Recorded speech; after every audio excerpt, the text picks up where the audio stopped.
To yan uwa an umarce mu da majira. Abu Ubaida has many surprises in coming hours for everyone to wait for.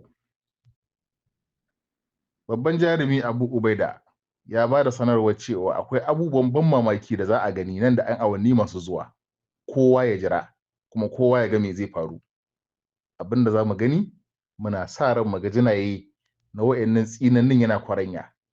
Yanzu fa da abin da aka yi ba komai ba, abin yana gaba yan uwa. Mu jira mu kallo. Yau faɗin yau ce yan uwa. Yau faɗin yau ce. Dama ku shirya naku, su masu shirya nasu. Wato dukkan lissafin da suke kullawa can suna kulla can suna kullawa. Ras kwana uwan lissafi na kallo. Ita mikiyar mai hangen nesa na kallo. In sun gama nasu lissafin, sai kuma ta ɗora nata lissafin a gaban nasu lissafin. Allahu akbar. Allah taimaki jamhuriyar musulunci ta Iran. Jama'a assalamu alaikum wa rahmatullahi wa barakatuh.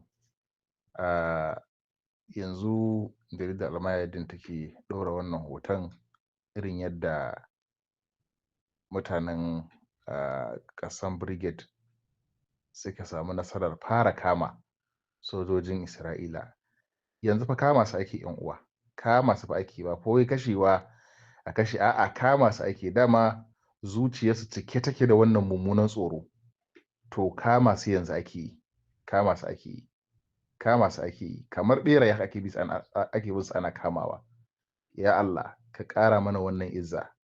Lallai akwai magana. Akwai magana yan uwa. A yi shiri, akwai zance.